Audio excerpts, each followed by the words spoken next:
Sí, Bueno, me imagino que cansado después de unas jornadas grandes como solemos tener los docentes, ¿no? sí, exhibición, Ah, sí. ensayo, práctica. Uf, feroz. ¿Y salió todo bien? Estamos encaminados, muy bien encaminados, faltan. Ah, ¿es para fin de año? Sí, sí, sí. Bien, enhorabuena, enhorabuena. ¿El resto cómo Sí. anda? Hola, buenas noches. También, jornada larga, preparando las muestras finales de los jardines y Ah, nada. ¿trabajás en inicial? Sí, sí. Y en esta etapa es todo jornada con padres. Se hace Sí, largo. sí. Y es como que hay algunas cositas que en otros momentos históricos no hubo, ¿no? Del rol docente, ¿no? Mucho trabajo con las familias, muchos trabajos organizativos, ¿no? Como que se nos están inventando otras matrices de trabajo, otras extensiones. Sí, cada vez es más amplio y más articulaciones con otros docentes y con las familias. Sí. Y más trabajo, por Y supuesto. más. Literalmente que sí. Sí, mucho más trabajo. Complicado. Bueno, juntos son las 9, seguramente ahora ya ingresando algún potencial más de estudiantes. Bueno, Alejandro no va a estar, está yo en esta asignatura, que soy el otro docente, yo lo saludé el primer día. Mi nombre es Nahuel. La idea de este encuentro no es, digamos, desarrollar contenido, salvo que lo necesiten y así no tengo ningún problema en construir en relación a los temarios, pero sí, bueno, en primera instancia, utilizar el espacio para preguntar cómo iban, si pudieron cumplimentar obviamente el TPE y los dos foros, sabiendo que, bueno, uno de ellos tiene carácter obligatorio y el otro es accesorio y para los que no hicieron el primero, obviamente era obligatorio, que sé que estuve mirando ahí los participantes. Eso ahora vamos a dar un espacio para ello. Y después, bueno, pues intencionar por ahí algún contenido que ustedes estuvieron leyendo. Nuestra bibliografía es bastante novedosa, creemos, ¿no? Es bastante interesante y bueno, y permite que uno cuando lo va leyendo, no solamente leer autores, sino también empezar a posicionarse, ¿no? En esto de la pedagogía y de esta propuesta de pedagogía deportiva que tiene en la actualidad un montón de desafíos, ¿no? Una sociedad como la actual, donde el deporte nos viene, la noción de deporte anclada en la propuesta hegemónica, nos viene demostrando cada vez más que los tintes que parecían ser negativos y chiquitos, hoy son muchos, ¿no? Podríamos, creo que, utilizar 2, 4, 6 horas para hablar de cada uno de ellos y bueno, no es el objetivo. Entonces, pensar una pedagogía deportiva anhela empezar a pensar cada uno de los protagonistas. Por eso estaba, por ejemplo, dentro del lineamiento de los contenidos, lo que sucede con el pensamiento, ¿no? El pensamiento en este momento en la unidad 7 del alumno, el pensamiento del estudiante. Que es una propuesta, creo, por eso digo novedosa, porque empieza a preguntarse qué es lo que pasa con el sujeto al momento que aprende una propuesta como la nuestra, que es una sola propuesta, ¿no? Nosotros no entendemos solamente al deporte como el constructo de un medio para desarrollar contenidos, desarrollar saberes, sino también como esa faceta que al estudiantado le interesa porque es parte de la cultura, es parte de sus propuestas diarias. El deporte para muchos y para muchas es parte de su práctica cotidiana. Muchos niños y niñas que están en la escuela van a la escuelita de iniciación deportiva, entonces se relacionan todavía, por suerte, en el barrio con sus amigos a través de propuestas deportivizadas. Entonces, está bueno que nosotros empecemos a pensar esta propuesta que se extiende después a la función del docente, ¿no? Bueno, si nuestros estudiantes piensan así, si el estudiante construye el conocimiento desde el abrazo a una actividad, desea realizar esa actividad y nosotros como colofón tenemos los lineamientos curriculares para construir algo en base a eso, bueno, entonces, ¿qué pasa con nuestra función docente? ¿No?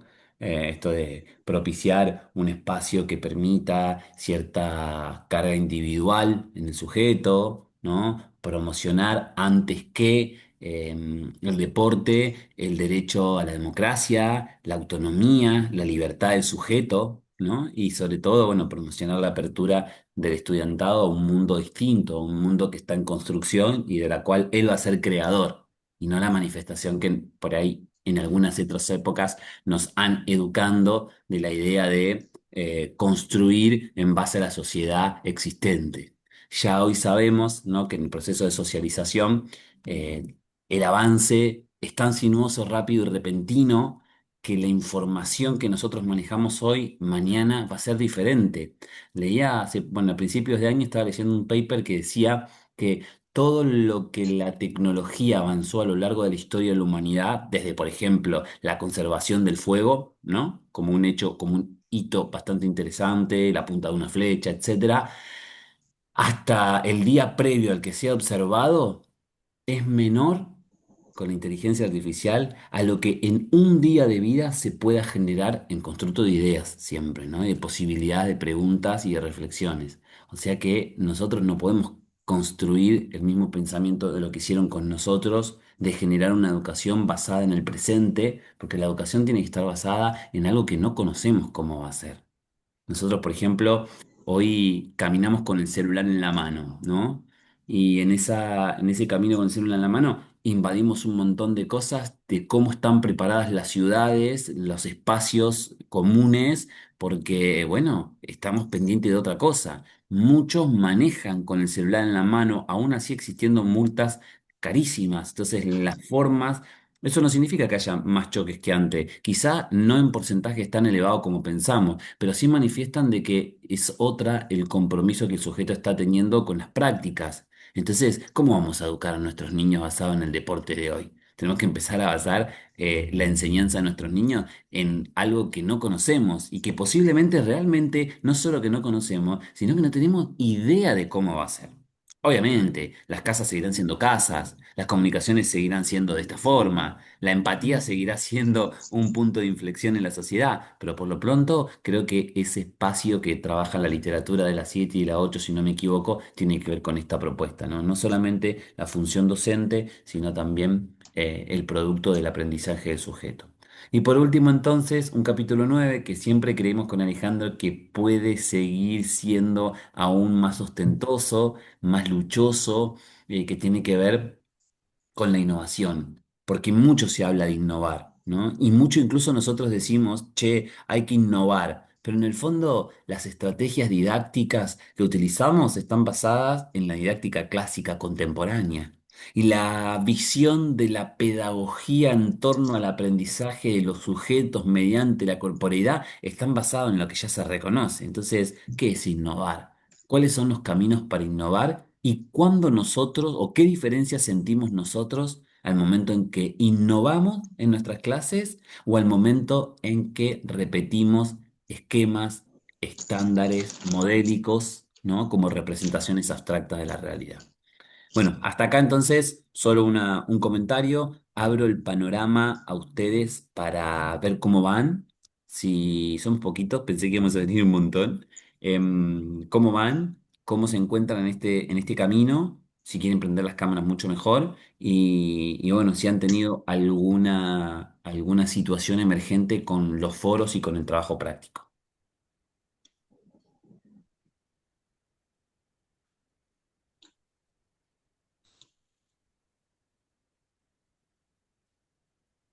Gracias, Aldana, por prender la cámara y poder ver a otra persona que no sea yo solo.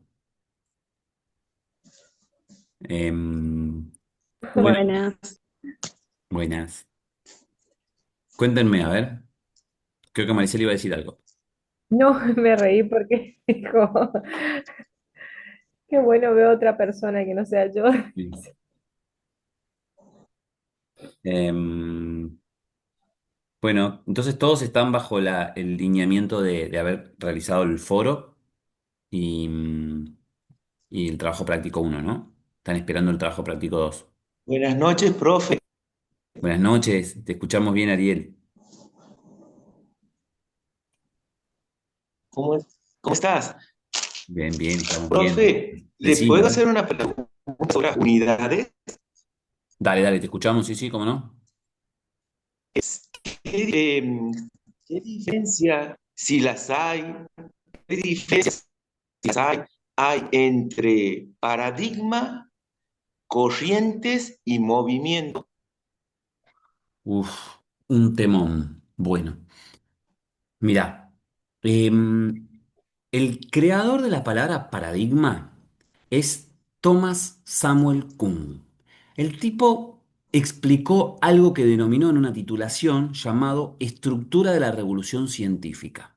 Él genera un texto al respecto y incluso te voy a contar intimidades, si les gusta esta temática, porque tipo era un epistemólogo, ¿no?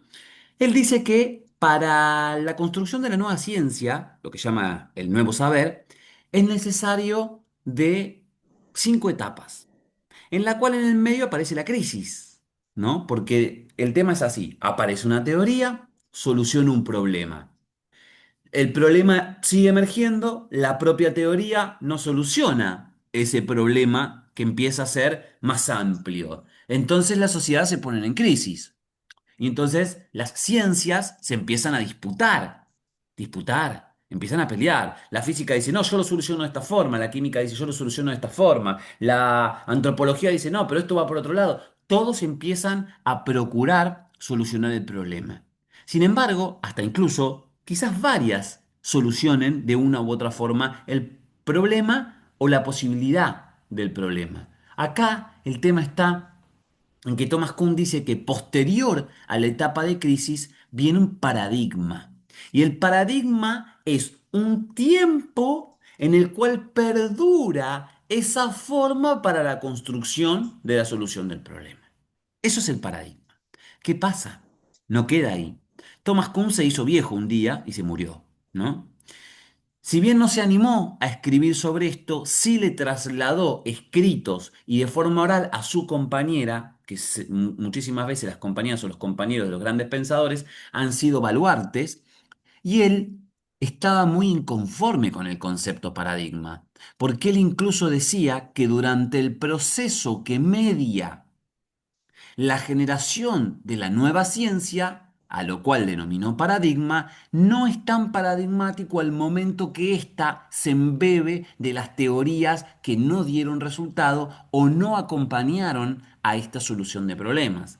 ¿Se entiende? Por tanto, hoy estamos en qué paradigma, vamos a ponerlo claro, ¿te parece, Ariel? Vamos a poner un ejemplo claro. ¿En qué paradigma del deporte estamos hoy? Parados. Es para todos la pregunta, ¿no? Pensemos, ¿en qué paradigma no estamos en el paradigma que sucedió en los Juegos Olímpicos modernos, en la cual se establecía que el deporte era una concepción amateur, ¿no? Que la práctica te generaba un recurso social, de que te daba garantía? ¿En qué paradigma estamos del deporte en la actualidad?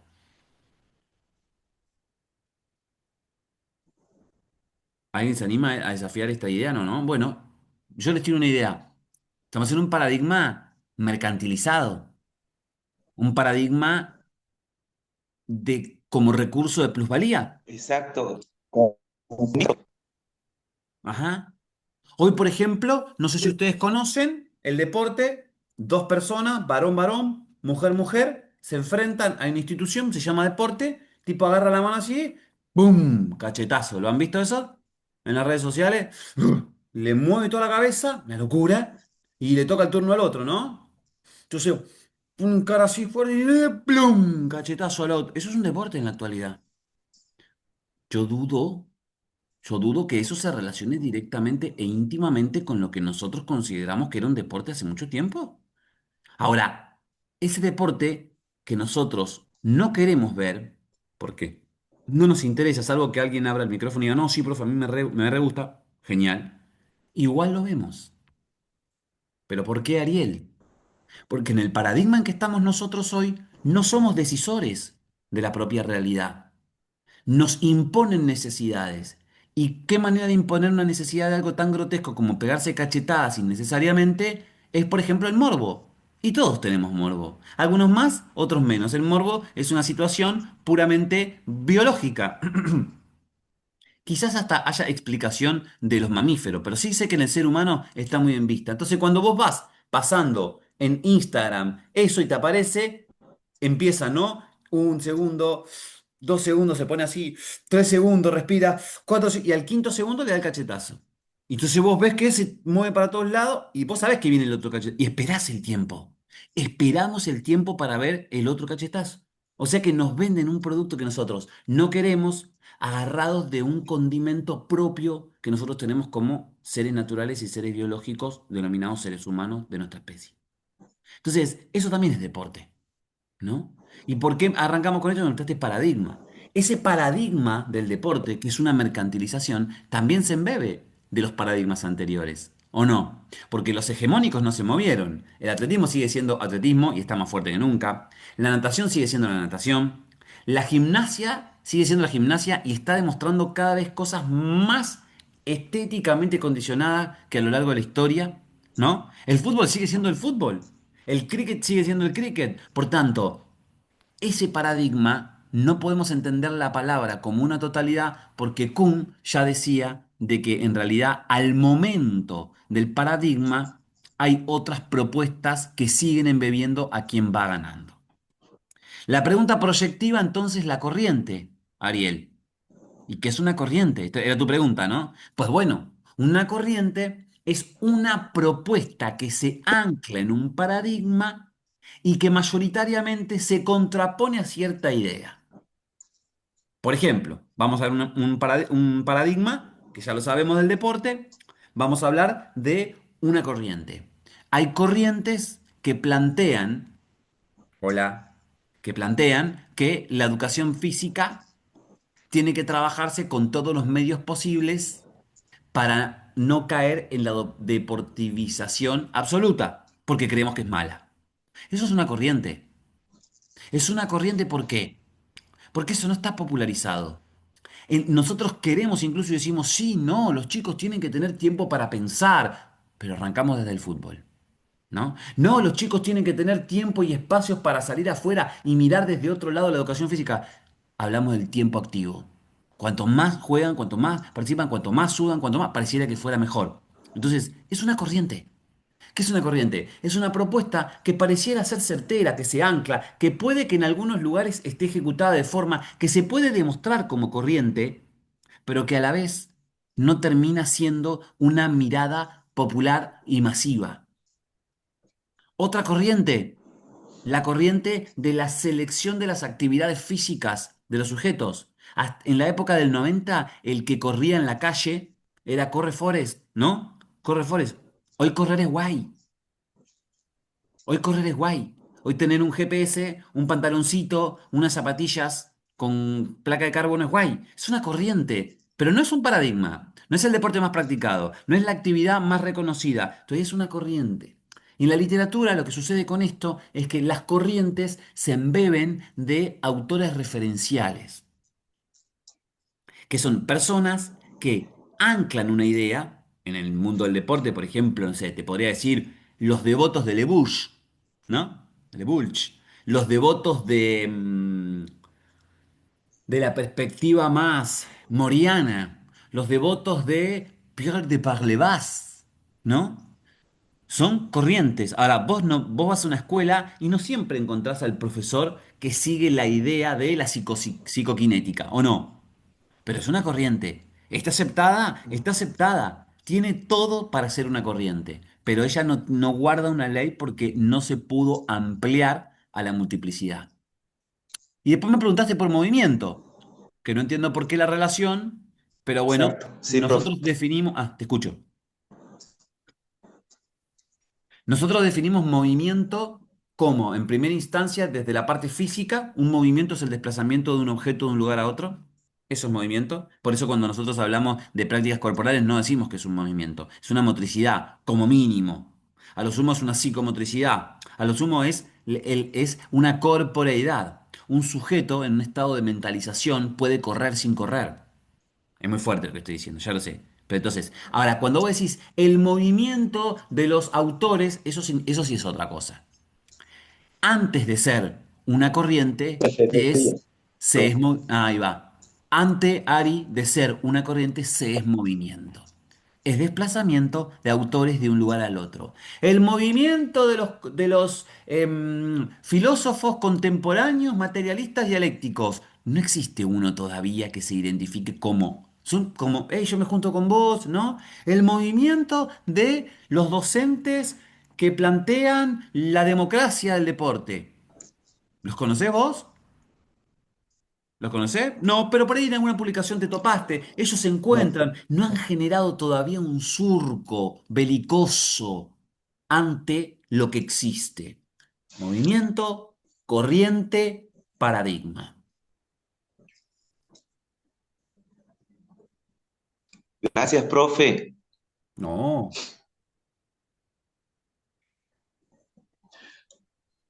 ¿Qué otras preguntas? Profe, Sí, sí, te escucho, te otra escucho. pregunta. A mí me ha sorprendido al leer en de los deportes que se utilizan habitualmente en las clases de educación física, los deportes tradicionales, como el básquet, handball, vóley, y surge de los deportes alternativos. Yo quiero que me, me nombre por qué son importantes o cuál es la finalidad de los deportes alternativos Muy bien, y si son efectivos en la enseñanza del alumno. muy bien, muy bien. Si quieren empiezo yo, después por ahí otro compañero quiere compartir otra idea. Yo te voy a decir mi pensamiento. Yo estoy seguro, pero seguro, seguro, me puedo equivocar, pero estoy seguro de que los deportes, vos dijiste tradicionales, yo los llamaría hegemónicos, ¿no? Porque todo deporte es tradicional según la tradición de cada quien, ¿no? Por ejemplo, el slackline es un deporte no hegemónico, es un deporte alternativo, como dijiste vos. Tirás una cuerda entre dos árboles, la tensás y caminas por ahí arriba. Y yo te pongo en esta situación, Ariel, y a todos, ¿no? Pongámonos de este lado, mirá, miremos para allá y tenemos a nuestros estudiantes. Miremosle la cara, ¿sí? Miren la cara a sus estudiantes, yo la miro ahí. Profesor uno le trae un deporte, una actividad deportiva. En realidad, nunca el deporte en su máxima expresión se practica en la escuela, porque no, el deporte tiene otras cosas. Pero sí el deporte, el deportear. Vamos a deportear hoy, ¿no? Y le traes el atletismo, la partida baja. O le traes, profesor uno le trae el fútbol, reducido. O le traes el voleibol. O le traes el hockey. ¿Está bien? Y yo miro a los chicos. Míralos, míralos para allá, míralos. Vos mirás, agarrás y cuando vos le explicás, fíjate cómo te miran. ¿Los ves? No hablan, Sí, profe. no se ríen, te escuchan y ya quieren jugar porque ya conocen de qué se trata. Ahora fíjate cuando yo le explico a ellos lo que vamos a hacer hoy. Hola chicos, ¿cómo están? ¿Todo bien? Bueno, hoy vamos a hacer una actividad que se llama parkour. ¿Qué? Parkour. ¿Qué? El tipo se empieza curiosidad, curiosidad. Ah, y otro agarra y dice, nah, eso que saltan por arriba de los... yo lo vi, eso salta por arriba de los edificios, no, ¡oh! Capacidad de asombro. Eso es educación física. Si nosotros logramos construir con cualquier actividad la capacidad de asombro, la corporeidad del sujeto construye una necesidad. Y esa necesidad por descubrir rompe el surco cognitivo de lo que ya conoce. Y con lo que conoce confluye a una nueva actividad que le permite per se ser diferente al que era. Si vos le ponés la pelotita en el medio, por solo ponerle la pelotita en el medio, ese sujeto trabaja sobre el mismo surco neuronal, sobre el mismo surco de zancada, sobre el mismo surco de... Y yo, a mi forma de ver, le aporto poco. Cuando ese chico llega a la casa y le dice la mamá, el papá, le dice, ¿cómo te fue, hijo? Porque lo que primero preguntamos es cómo te fue y todos decimos, bien, más o menos. El chico ni hola le va a decir, ni beso, le va a decir, mamá, estuve saltando arriba de los techos. El profesor me hizo dar una mortal. ¿Cómo una mortal? ¡Ah! No, sí, di una mortal, no lo puedo creer porque había un trampolín, porque él me acompañó con un... Ya está. Mirá, ¡boom! Feroz.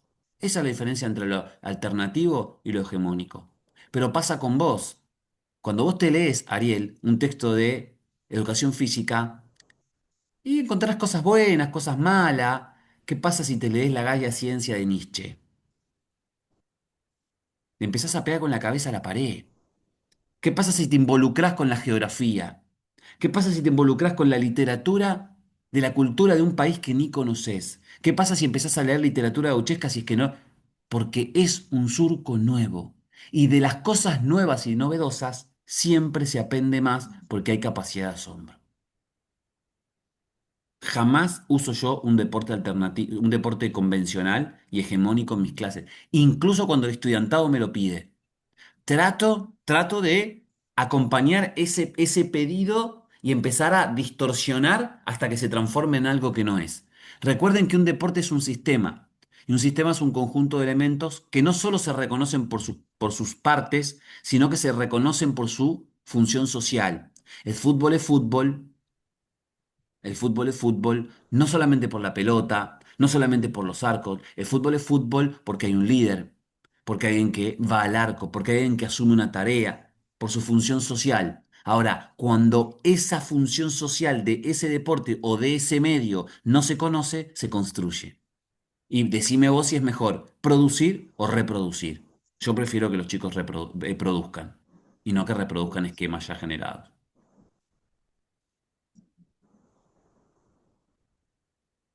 Muy bien, profe. Gracias por la explicación.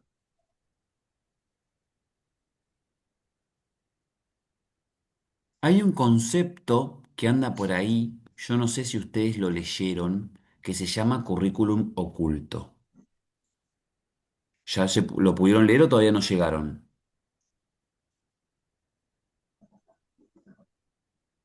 No, profe.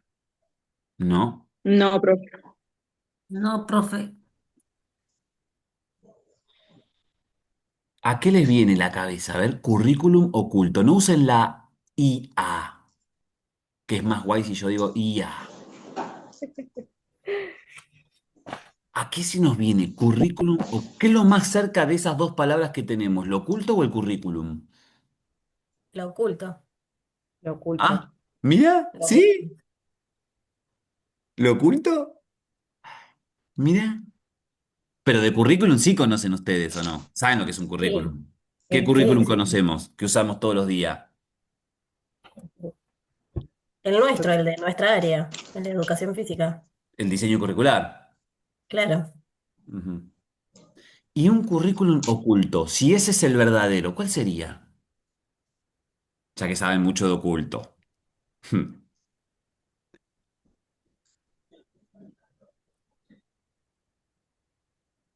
¿Cómo podés repetir otra vez tu pregunta? Sí. Si el currículum, vos lo conocés, es el currículum del diseño curricular de tu provincia. Yo el de Buenos Aires. ¿Tuyo de cuál es? ¿De qué provincia es? De Neuquén. De Neuquén, hermosa provincia. Ahora, si ese es el currículum real, el que se puede fotocopiar, el que vos usás, el que yo uso, el que nosotros usamos para hacer actividades, ¿cuál será el currículum oculto? El que está, pero no está. Sí. El que nosotros aplicamos en la clase, el que nosotros aportamos dentro de lo que construimos. El que no está Incluso explícito, el que no qué, no está explícito, no está escrito. Ujú. no está explícito, no está escrito y hasta voy mucho más allá de lo que decía Julieta y lo que decía Maricel, si me ayudan. Es más que eso, está, pero no lo vemos. Claro. Es fuerte lo que estamos Yo hablando. creo, Currículum yo creo que oculto. tiene que ver A con ver, el posicionamiento del docente. desarrolla un poco más la idea, puede ser, sí. Quizás con los valores que querés transmitir, o no sé, porque no solo pensás en el contenido del diseño cuando planificas unas clases. Quizás las estrategias a utilizar, no sé, creo que va por ahí, pero no tengo la definición, no lo leí todavía. No, está perfecto y va muy bien. Todo va en marcha, lo estamos construyendo colectivamente. Un currículum oculto. Profe, puede Sí, ser. A ver, dale, dale, te escucho, te escucho, te Puede escucho. ser, puede ser todo lo que está relacionado del alumno, al entorno familiar que por ahí desconocemos nosotros. ¿Cómo? Vas a tener que decirlo de vuelta porque vos sabés que se te corta mucho cuando hablas. Puede ser que se refiere al que hoy no tomamos en cuenta al entorno familiar del alumno, las cosas que le pasan en su entorno social, digamos, y los problemas que puede tener él. Bueno, puede ser, puede estar construido desde la lógica contextual, pero también en el currículum se dijo ahí que estaba lo explícito y lo implícito. Nosotros le damos importancia a lo implícito, ¿no? Y todo aquello que es border, que anda por ahí afuera, que se acerca pero no se acerca, que coquetea y vos decís, ah, mira esto, ay, ya está, me olvidé, ¿no? Ah, acá pasó y te pusiste con lo importante, ¿no? Entonces aparece el currículum oculto. Currículum oculto trasciende en muchos casos al currículum visible e incide de manera inconsciente en los miembros de una comunidad educativa. Se asocia mucho con la transmisión de valores, actitudes que se comunican intencionalmente,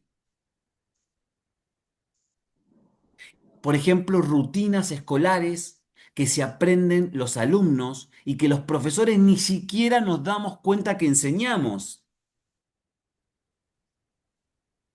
Hola, profe, ¿cómo anda? Bien, bien, bien, por suerte bien. ¿Ustedes cómo están? Bien, todos empiezan a hablar, entonces vos le contaste que toda la mañana te levantás y tomás agua y estás haciendo ayuno intermitente. Y le contaste que estás haciendo ayuno intermitente. El chico llega a la casa, se empieza a preocupar, está en el secundario, le importan los alimentos, entra a la computadora, empieza a ver qué son las proteínas, qué son los carbohidratos, qué son las grasas saludables, dieta keto, seco, ceto. Empieza a generar toda una cosa y todo surgió por una comunicación. La comunicación muchas veces construye contenidos que no los desconocemos por totalidad. Pero cuidado, porque nosotros lo explicamos acá en la asignatura atendiendo todo el tiempo a aquellos elementos que pueden producir también efectos negativos en el estudiantado. Por ejemplo, vos das fútbol, porque vos decís, el fútbol se siente, el fútbol es el deporte nacional, el fútbol es una... No te sé, vos vas con todo eso, pero cuando los chicos tuyos juegan al fútbol, se pegan codazos. Por decir algo, se empujan. Vos por ahí hasta no los ves, porque los chicos son súper hábiles, las chicas son súper hábiles, ¿no? Y vos decís, bueno, ahora vamos a hacer mixto, las chicas van a hacer esto, los chicos construyen equipo, vamos a poner una regla, ¿qué regla querés ponerle? Empezás a hacer, y los chicos se pegan codazos. Y eso es violencia. ¿Eso es violencia, Lucía, en tu provincia? Sí. En la mía también. En la de Aldana, en la de Ariel. Ahí entonces el currículum oculto empieza a tomar Sí, un profe. valor, ajá, un valor determinado. Son aquellos aspectos de la vida común, ¿no? De la vida común de las escuelas y de las aulas que no están totalmente formalizados, abiertamente formulados, pero que de una u otra forma existen y ejercen efectos en el estudiantado, actitudinales, pero sobre todo valorativos, y que modifican entonces el aprendizaje. Por ejemplo, un currículum oculto del cual no me di cuenta. Miren, yo trabajo en una universidad que es pura y exclusivamente del deporte, una facultad, en realidad una carrera de educación física, acá en San Fernando, en Buenos Aires. Es Universidad Nacional, es la segunda creada en la República Argentina. Tiene un campo y un predio de muchísimas hectáreas y no tiene vestuario. ¿Está bien? Aunque les parezca muy guay, eso existe en Argentina. No tiene vestuario. Bueno, hay un montón de situaciones que atravesamos docentes y estudiantes, comunidades de esa carrera, que tienen que ver con las lógicas de las ganas de ir, en primera instancia, ¿no? De la comodidad con la que los sujetos practican su carrera o aprenden en la carrera, las formas en las que se tienen que cambiar, y eso no lo piensa nadie. Vos lo pensás cuando planificás, cuando yo doy atletismo, por ejemplo, yo doy atletismo en la universidad. Cuando yo atletismo, yo no me pongo a pensar si el estudiante viene de, ¿cómo se llama? Cultura corporal, si viene de una práctica, si viene de natación, que tampoco tengo natatorio, si viene de handball, y no me pongo a pensar, che, el estudiante no tiene una interfaz para ir a cambiarse, bañarse, venir predispuesto. Yo no, después de mi clase, si va un teórico, yo no preparo las actividades para relajar y que esa persona se vaya abrigando al corte de cebolla para que llegue a la clase y no esté todo sudado, ¿no? Me pongo a pensar en eso, no, porque ahora lo estoy externalizando con ustedes, ¿no? Pero en el fondo es un currículum oculto, pero los chicos lo sienten, los docentes lo sentimos. Yo me siento avergonzado cada vez que tengo que ir a un baño. Tengo que correr 300 metros y tengo que ir a un baño, esos verdecitos que están en los recitales, cuando va a ver la renga. Es decir, no vine a ver la renga, yo vine a cursar una carrera profesional. Estoy tener un lugar donde yo me pueda ir a un sanitario, si me tengo que sentar, sentarme, lavarme las manos, cambiarme, desnudarme y ponerme ropa, ¿no? ¿Se entiende? Ahí hay un criterio oculto, ¿no? Eso entonces tiene que ver y hay que empezar a prestarle mucha atención. Por eso nosotros lo trabajamos en la innovación. Parte de la innovación en la educación física tiene que ver con, lo voy a decir así, y esto tiene que ver con cierto reconocimiento de los estudios de la complejidad, que lo escuché una vuelta en Edgar Morin. Nosotros no vemos todo lo que existe y a la vez vemos un montón de cosas que le hemos asignado nombres pero que no existen. Es fuerte lo que estoy diciendo. Si quieren puedo ejemplificar. Nosotros no vemos un montón de cosas que existen, pero a la vez su contrariedad. Hay cosas que están pululando por acá, chicos. Nos pasan todo el tiempo. Vum, vum. Nos pasan en los celulares. Cada vez que nosotros boing, ¿no? Le metemos para acá, le metemos para allá. Nos pasan en la prensa, nos pasa con nuestros estudiantes en la comunicación. Y hay un montón de cosas que vemos, le damos significado, pero no existen.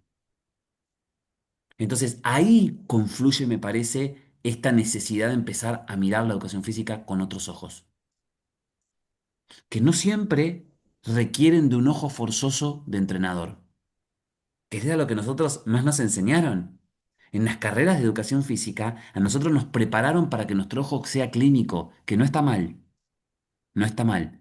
Pero por el otro lado, hacemos clínico el hecho objetivo, miramos la técnica, nos damos cuenta si alguien tiene la pierna o la rodilla en varo o en valgo, o si tiene un pie plano, nos damos cuenta de si no tiene un grado angular de determinada articulación. Nosotros somos expertos en eso, pero eso es morfo. ¿Nos damos cuenta cuando nuestros estudiantes están tristes, aunque no lloren? Aunque estén tristes pero se rían. Somos capaces de ver las emociones de nuestros estudiantes para construir alternativas a esos sucesos. Necesitamos de lo colateral, como yo le decía a Ariel. Leamos un poco de filo, leamos un poco de números, aunque no nos gustó en la escuela. O sea, hay que salir del bosquejo en el que estamos para poder incorporar nuevas propuestas. ¿Otros temas, contenidos? A ver, ¿qué quieren preguntar o qué quieren conversar?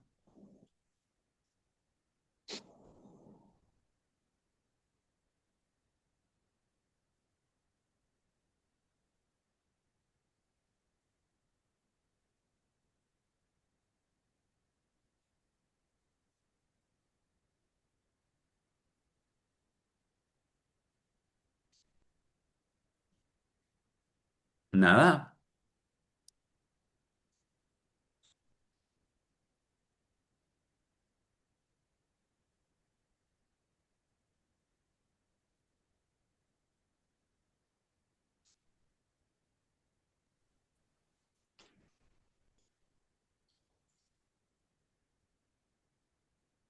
Bueno, em, Profe, sí, a ver. ¿Usted está trabajando en la escuela, en la parte primaria o no? Ya no, O está en la parte universitaria? Ajá, ahora solo universitaria, Ariel. Estuve muchos ajá. años, pero sí. Ah, ¿Por qué? A ver, bien. contanos. O sea, en, en mi caso, yo me considero un docente rural. O sea, Ajá. yo voy al interior de Santiago y trabajo en las escuelas rurales. Por ahí, en el tema de la cultura de los chicos, los materiales que dispongo, no es la misma que en la ciudad. No sé si me hago entender Ajá. en ese aspecto. Eh, yo le quería eh, preguntar sobre las realidades que pasa en su provincia. ¿Son las mismas que las de aquí, que las de Santiago del Estero?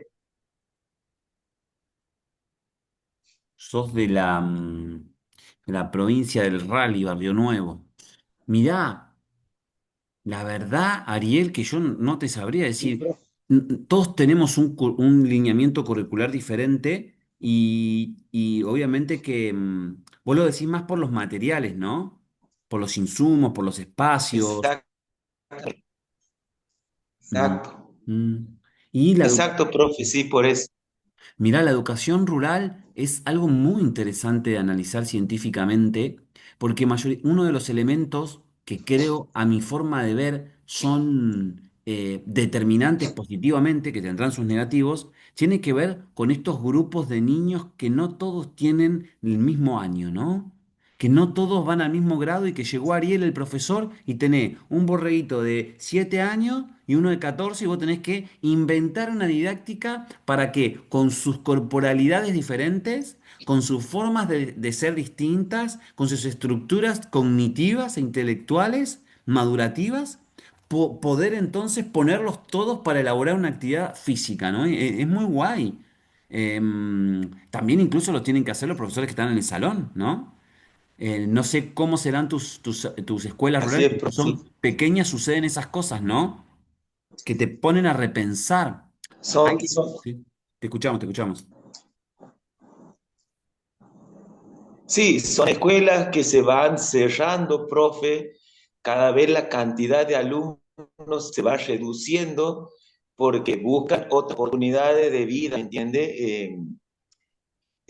Prácticamente las escuelas rurales aquí en Santiago, por la cantidad de números, se va cerrando, van disminuyendo la cantidad de números. Yo tengo escuelas de 30 chicos en total. Claro, claro. Esa es la realidad que presenta a mí. Es muy lindo, es muy Pero me lindo. encanta en el tema de la forma del chico, ¿no? Chico del campo. Es otra manera, otra forma de ser de aquí de la capital. Claro, claro. Sí, sí, sí. Sí, sí. El ser humano de campo es un ser más introspectivo. Construye la lógica y tiene mucho tiempo para la reflexión, para pensar en uno. Que en las grandes urbes somos más estereoceptivos, incluso ostentamos mucho más todo hasta lo que no tenemos, ¿no? No pensamos tanto tiempo en nosotros. Y con el Sí, movimiento pasa lo mismo. Hay muchos estudios, Ariel, si te quieres meter en eso. El sujeto, el niño de campo. exacto, sí. Mm, te escucho, te escucho. Tiene así una motricidad fina, tiene en el sentido, es más, no sé, decirle torpe en sus movimientos, pero en el sentido de la fuerza, son muy destacados, digamos. En la coordinación, a eso le cuesta a ellos. Mm. Claro, porque pensemos en una cosa. Nosotros no somos el cuerpo que se nos dio. Vamos a ponernos filósofos un rato. Somos el cuerpo que se nos dio con el cuerpo que no se nos dio. Biológicamente y contextualmente sabemos que somos lo que somos, pero a la vez de que somos lo que somos los que el otro observa de lo que nosotros somos. Lo que nosotros vemos de lo que el otro observa de lo que nosotros somos, somos. Entonces, cuando tu contexto es largo, cuando tu contexto necesita de un caminar, cuando tu contexto apronta a un reflexionar, vos sos otro, que estando en otra condición, fueras. Y las características centrales de la parte del mundo que ganó son los epicentros.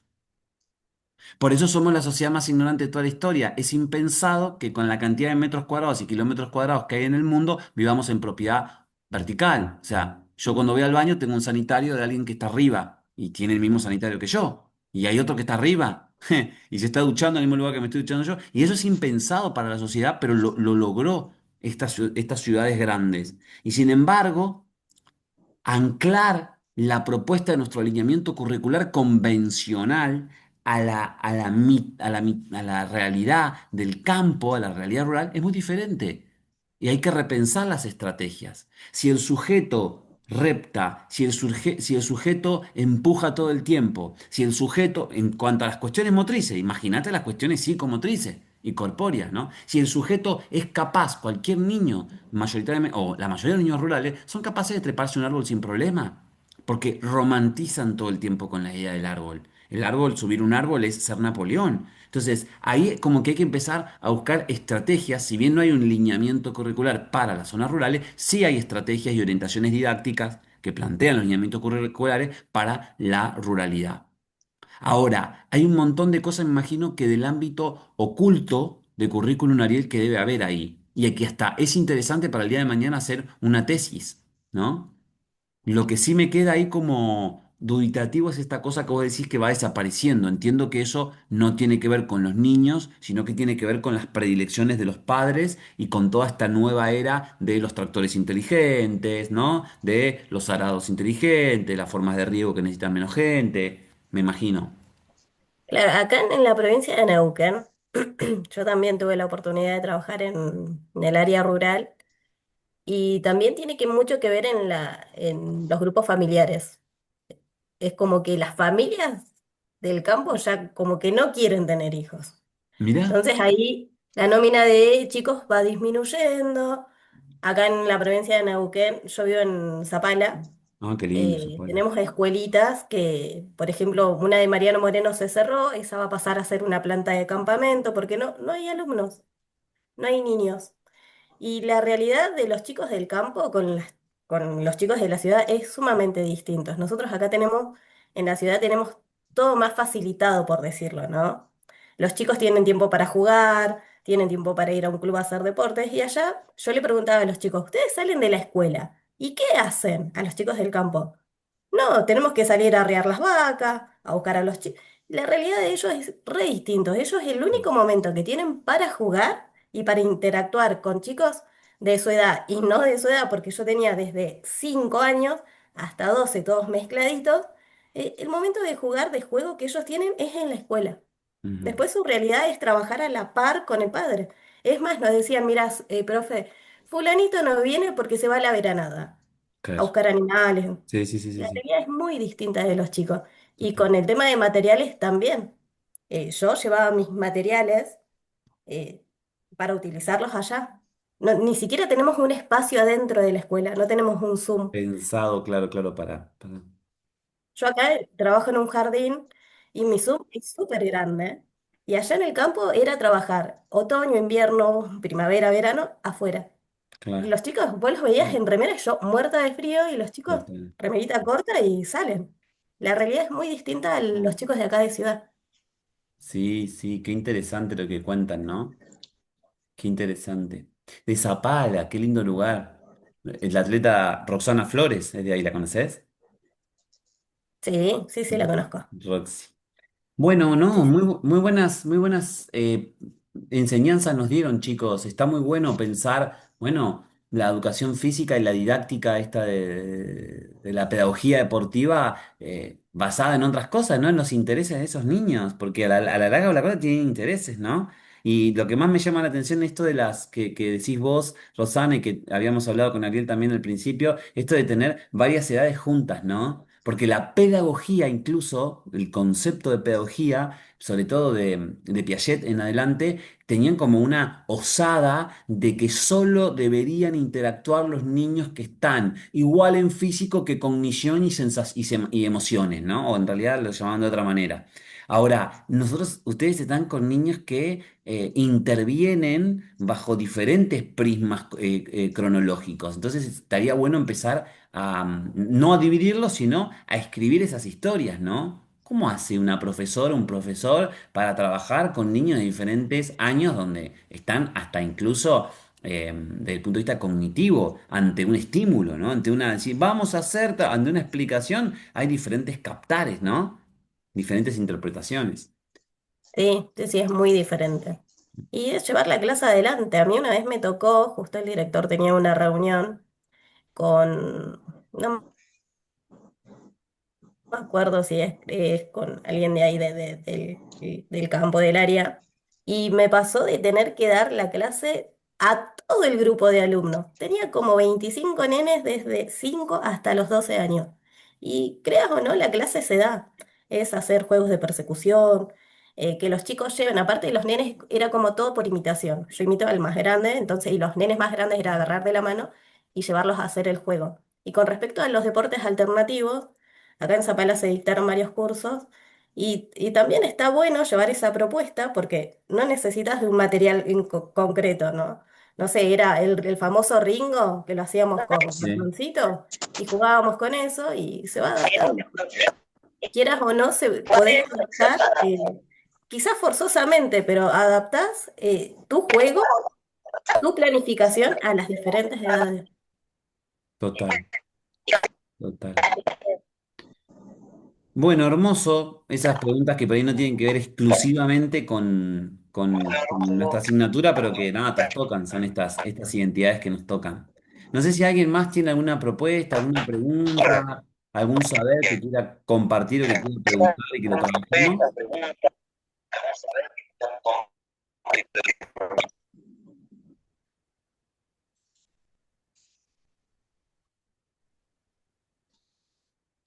Bueno, entonces como finalización vamos a dirigirnos a em, el cronograma. ¿Alguien habló? Que alguien tiene el micrófono prendido que por ahí se escucha cada tanto un grito. Bueno, estamos al 3 del 11 el día de hoy. Supuestamente acaba de terminar, bueno, el foro obligatorio, está la conferencia, y lo que nos queda entonces es la devolución del foro que vamos a hacer esta semana, y el día 10 del 11 al 18 que van a tener 7 días completos, van a hacer el segundo trabajo práctico, muy parecido al primer trabajo práctico, con el mismo sistema de intercambio, en el cual vamos a trabajar sobre los contenidos recientemente conversados con ustedes, ¿no? La unidad 7 que es el pensamiento del alumno, la unidad número 8 que tiene que ver con la función docente, y la número 9 que es la innovación. Así que lo que yo les pido, que nos quede una semanita, que traten de fraccionar eso, ir leyéndolos, ir tomando nota, porque durante esa semana, si recién ahí ustedes van a consumir esa literatura y van a empezar a repensarse, las preguntas les van a quedar muy anticipatorias. Y la idea es que trabajemos al estilo de pirámide invertida, ¿no? En la cual ustedes, cuando hacen la evaluación, cuando hacen los trabajos prácticos, cuando hacen los foros, ya tengan todo, tengan ese tiempo para poder procesarlo, ¿sí? Y cuanto mucho también sepan siempre que tanto Alejandro como yo estamos del otro lado del chat en la plataforma educativa, y si alguien tiene alguna pregunta minuciosa y demás, que no sea tan extensa porque a veces no se puede escribir tanto, pero sí que nos convoque y nos pregunte, que estamos nosotros ahí al dente para acompañarlos.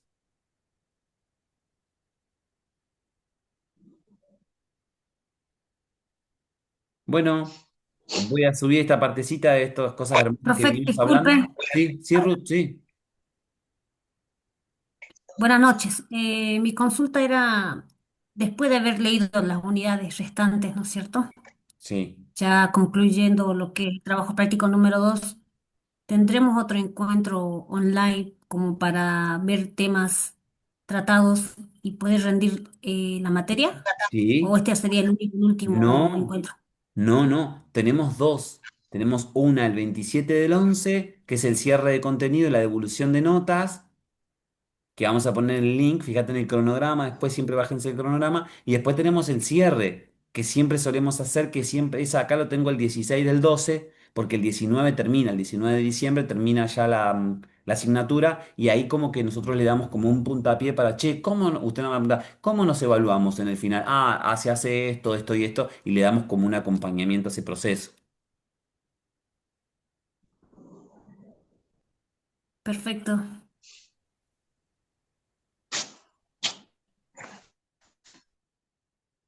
Bueno, un abrazo grande, chicos. Si no tienen más preguntas, muchas gracias por todo, un placer.